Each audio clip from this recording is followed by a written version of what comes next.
মাদ্রাসার তালিবে ইলম যারা, এদেরকে কোনো সময় ছোট মনে করবেন না। তালিবে ইলম যারা বড় চালাক এবং বুদ্ধিমান হয়, এই কোরআনের শীতল হাওয়া পেয়ে তাদের ব্রেন চিন্তাধারাকে আল্লাহ উন্নত করে দেয়। দেয় কি দেয় না? আমি যখন ছোট ছিলাম, আমার গ্রামের সমাজের মুরব্বীরা বলতো, আরে বড় হয়ে মৌলবী হবি, তো মৌলবী হয়ে কি করে খাবি বাবু? এই তো 2-4 হাজার টাকা বেতন। কি গো, এখানকার মৌলবীদের বেতন 10-15 হাজার টাকা হয়েছে হুজুর? 11,000। আলহামদুলিল্লাহ, লক্ষ্মীঘাটে তবু সুনাম রেখেছে। আশপাশ গুলো খবর নাও, 4,000, 5,000, ঠেলে গুজে না হলে 5,500। যেমন ইমাম তেমন মসজিদ, তেমন মসজিদের কমিটি। আলহামদুলিল্লাহ বলেন। এ বাবা, আপনারা মৌলানাদেরকে ভালোবাসেন কি বাসেন না বলেন তো? আলেম ওলামাদের ভালোবাসেন না? সত্যি ভালোবাসেন তো? ভালো যখন বাসেন, আপনার লাতি পত্নী যখন বিয়ে হয় তখন তো মৌলবি দেখে দেন না? তখন দেখেন যে মাল সুদখোর, যে দাঁড়িয়ে দাঁড়িয়ে মুতে, সে শালা জামাই হবে। আর মৌলবি তখন মাইনে কম মৌলবিদের। রাগ করিয়েন না বড় ভাই, রাগ করছেন নাকি? করলেও কিছু করার নাই। এ বাবাজির আমার, তো আমার সমাজের মানুষেরা বলতো, তুই মৌলবি হবি, এই টাকাতে বউকে কি খাওয়াবি রে? এ বাবা, মৌলবি সাহেবদের বেতন কম হতে পারে, কিন্তু যে খাবার খায় তোমার বড় জামাই, সেই খাবার পায়? এ বাবা, পায় না। এরা যে খুশবু ব্যবহার করে, ওই খুশবু মাস্টার মশাই পায় না। কি বলছেন? মৌলবি সাহেবরা ভাঁজ করা যে পাঞ্জাবিটা পরে, ওই পাঞ্জাবি তোমার কপালে জুড়বে না। আপনি ইমাম সাহেবকে খাবার দিতে এসেছেন, দেশি মুরগির ডিম সেদ্ধ, খাঁটি দুধের চা, ঘি মুড়ি দিয়ে মাখানো, মুড়িতে ঘি মাখানো, তার উপরে চানাচুর, 5 রকমের বিস্কুট।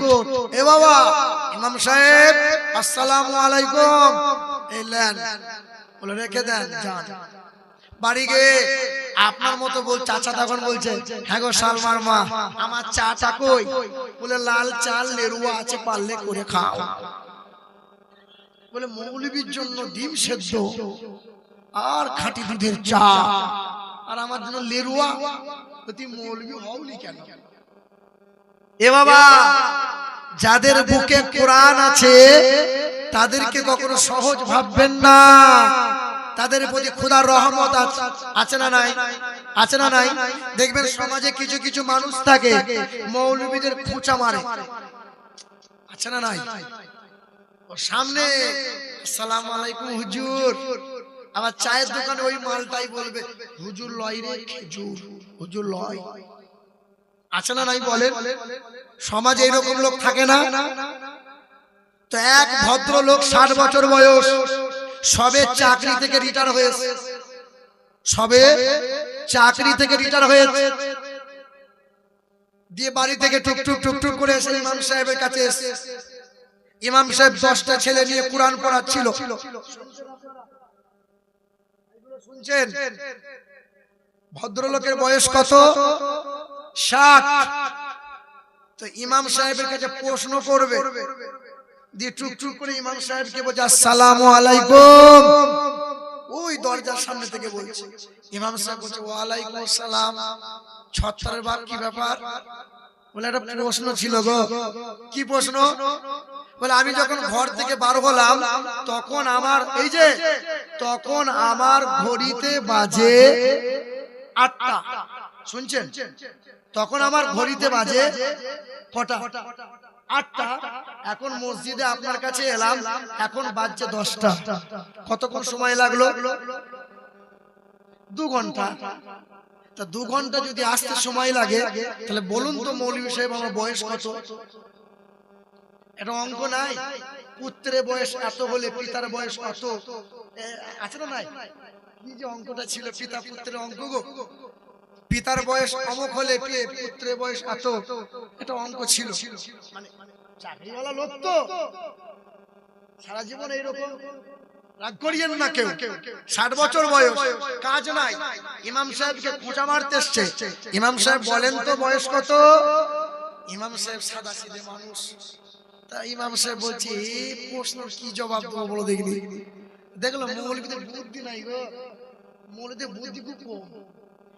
8 বছরের তালবে ইলম এখনো ভালো করে সিকিম মুছতে পারে না, এইরকম করে পাছায় মুছে নিয়ে বলছে হুজুর এই উত্তরটা আমি দেবো। আরে তুই পারবি দে। তো 8 বছরের ছেলে বলছে চাচা প্রশ্নটা, বলে প্রশ্ন হলো আসতে যদি 2 ঘন্টা সময় লাগে আমার বয়স কত? তো 8 বছরের ছেলে বলছে আপনার বয়স এখন 60 বছর। কত বছর? কত বছর? আপনার বয়স কত? 80। 60 বছর বয়স। তা মুরব্বি চিন্তা করছে 8 বছরের ছেলে জানলো কি করে আমার বয়স এখন 60 বছর? বলে চাচা কিছু মনে করিয়েন না, আমার বাড়িতে একটা বড় ভাই আছে, তার বয়স এখন 30 বছর। কত? 30। কিন্তু আধ পাগলা। কত পাগলা? আধ পাগলা। ফুল হলে এতটা হয় আধ পাগলা। তাই বসে বসে হিসাব করলাম আধ পাগলার বয়স যদি 30 বছর হয় তাহলে ফুল পাগলার বয়স কত হবে? কথা বুঝতে পারলেন না? তখন মুরব্বি বলছে হুজুর আসছি পরে দেখা হবে। হে বাবাজিরা ভাইরা আমার, হে আমার তরুণেরা সংযত হও। মুসলমান বাবাজিরা ভাইরা আমার, হে মুসলমানের ছেলেরা, আল্লাহ পাক রব্বুল আলামিন জানিয়ে দেয় মা আতাকুমুর রাসূল ফাকুযুহু ওয়া মা নাহাকুম আনহু ফান্তাহু। হে দুনিয়ার মানুষেরা, কেউ তোমাদের মারতে পারবে না, কখনো কেউ অপমান করতে পারবে না। আমি আল্লাহর ঘোষণা, আমার নবীর তাবেদারি যেন ভুলে যাবে না। আমার নবীর ইত্তেবা করো, আমার নবীর গোলামি করো। আমার নবী তোমাদেরকে যে পথে চলতে বলেছে ওই পথটাতে অবলম্বন করো। আমার নবী যেমন খেতে বলেছে তেমন করে খাবার খাও। নবী যেই পথে চলতে বলে ওই পথে চলে। নবী যেই পথ তোমাদেরকে নিষেধ করে সেই পথ থেকে নিজেকে দূরে সরিয়ে নাও। আমি আল্লাহর ঘোষণা, قل إن كان آباؤكم وأبناؤكم وإخوانكم وأزواجكم وعشيرتكم وأموال اقترفتموها। কোরআন শরীফের পারা নম্বর 10 পৃষ্ঠা নম্বর 9 আয়াত নম্বর 24 লাইন নম্বর 9। আল্লাহ পাক জগতের মানুষকে জানিয়ে দিলেন, হে দুনিয়ার মানুষেরা, ব্যবসা করো, চাষাবাদ করো, চাকরি করো, বাড়ি গাড়ি করো, ব্যাংক ব্যালেন্স করো। আমি আল্লাহ কোনোটাই নিষেধ করি নাই, তবে আমি আল্লাহর ঘোষণা যেন আমার নবীকে ভুলে যেও না। যখনই আমার নবীকে ভুলে যাবে সব জায়গায় তোমরাই মার খাবে। খাচ্ছে কারা? মার খাচ্ছে কারা? বলো বলো। বলছে মুসলমানগুলোকে তাড়িয়ে দাও, চলে যাক পাকিস্তান, আর না হয় চলে যাক গুলিস্তান, ওর বাপের দেশ। হ্যাঁ, তুমি মুসলিম, তুমি মহাবীর, আতঙ্ক তুমি বাতিলের, বাঘের মতো গর্জে ওঠো, কোমর ভেঙে দাও জালিমের। তুমি মুসলিম, তুমি মহাবীর, আতঙ্ক তুমি বাতিলের, বাঘের মতো গর্জে ওঠো, কোমর ভেঙে দাও জালিমের। নতুন করে এঁকেছে ওরা নীল নকশা ষড়যন্ত্রের, দিবা স্বপ্নে বিভোর ওরা বিজয় থামাতে দিনের।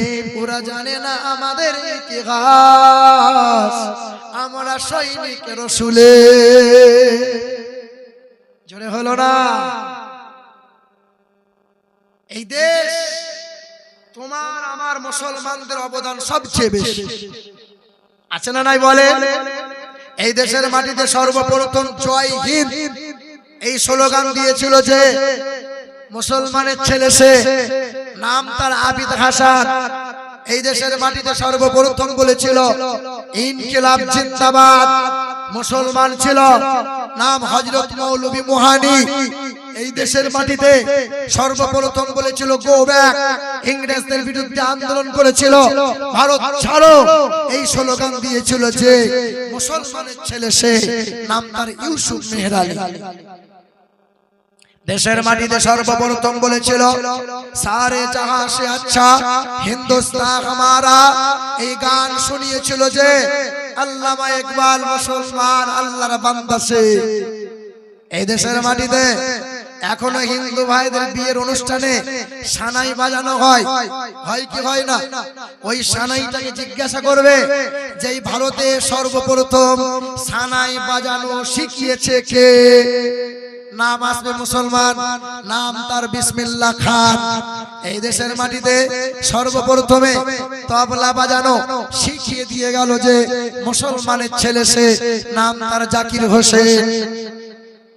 এই দেশের মাটিতে আগ্রা তাজমহল, লাল কেল্লা, হুমায়ুন কেল্লা, আকবর কেল্লা, হাজী আলী, দিল্লি জুমা মসজিদ, শহীদ মিনার, কুতুব মিনার দিয়েছে কারা?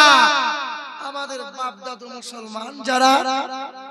এই দেশের মাটিতে, বাংলার মাটিতে কলকাতার হাইকোর্ট দিয়েছে কারা? মুসলমানরা। ইডেন গার্ডেন খেলার মাঠ কাদের সম্পত্তির উপর দাঁড়িয়ে আছে?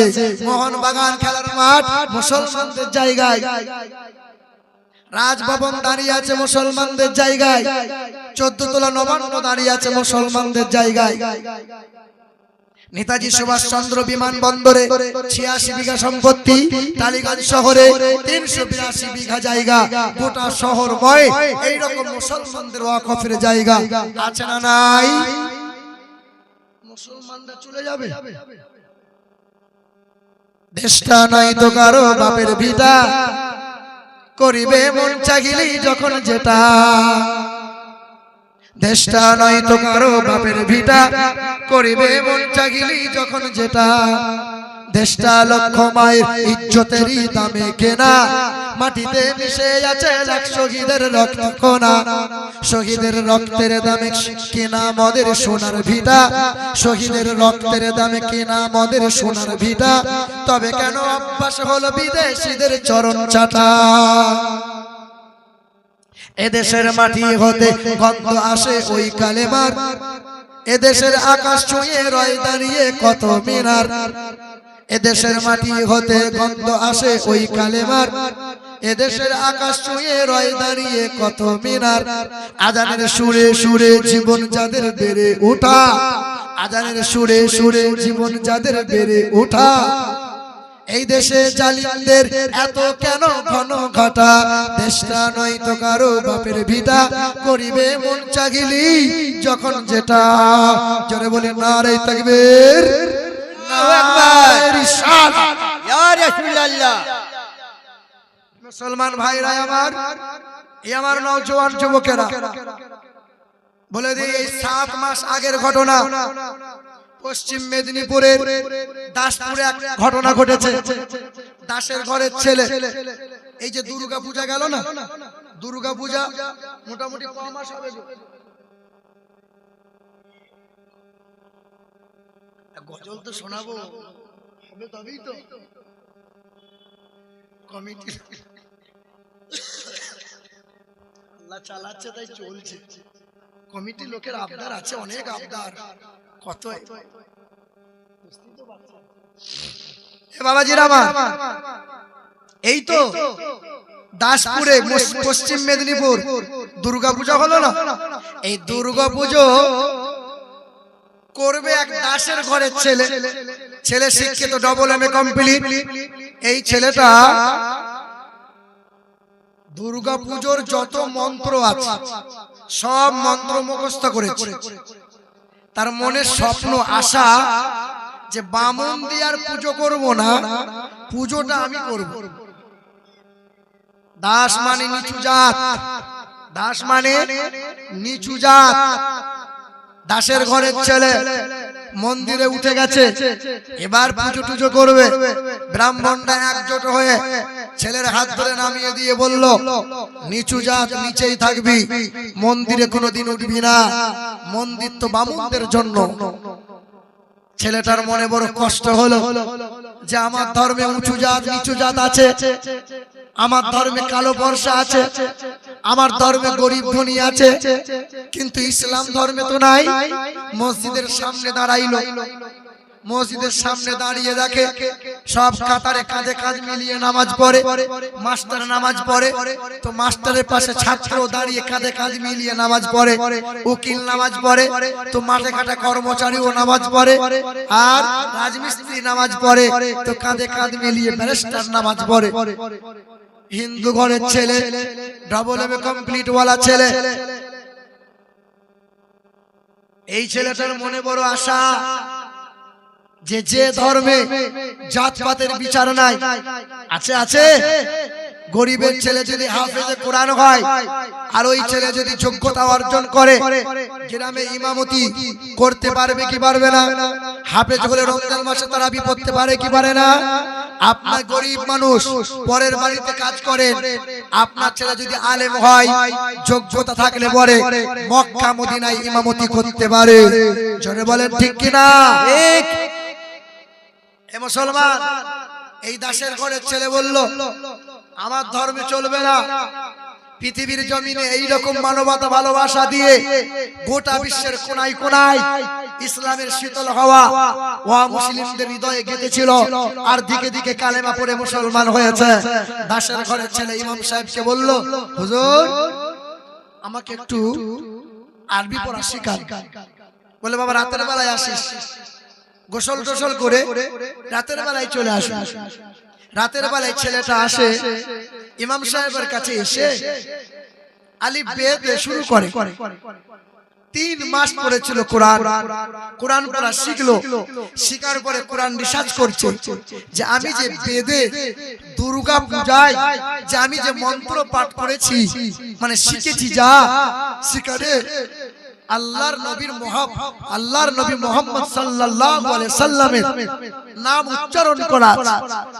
ওখানে বলা আছে, ইয়া দেবী সর্বভূতে শান্তি রূপে অং নমস্তুতে শাই নমঃ নমঃ এই তঙ্কাও লাগাতো প্রায় জানি সুপর ধর্মনি ধর্মাত্মনাই শাতেল ভগবান বতরিষ্যতি ঈশ্বর সর্বস্ব জাগতা ব্রহ্ম আল্লাহ দ্রষ্টা ষষ্ঠা লা ইলাহা গরুতি পাপম ইল্লো ইলাহা পরম পদম জন্ম বৈকুণ্ঠ পরবাপ ইনতীত জপি নামে মুহাম্মাদা। এটা অনপাকি মন্ত্র। ইন্দ্র জোনা উপশ্রুত নামে নরশংসা ভবিষ্যতে। বলে ইন্দ্র জোনা উপশ্রুত নামে নরশংসা ভবিষ্যৎ, ভবিষ্যতে তার নাম হবে নরশংসা। তিনি মানব জাতির মুক্তির দূত হয়ে আসবে। বাবাজিরা, এই দাসের ঘরের ছেলে কোরআন পড়লো, বেদ দেখলো, দেখলো কোরআনে লেখা আছে ওমা আরসালনাকা ইল্লা রাহমাতাল লিল আলামিন। বেদেও লেখা আছে জগৎ গুরু বিশ্বের মহান নেতা নবী মুহাম্মদ রাসূলুল্লাহ। কোরআন বলে জগৎ গুরু কল্যাণ কর্তা নবী মুহাম্মদুর সাল্লাল্লাহু আলাইহি ওয়াসাল্লাম।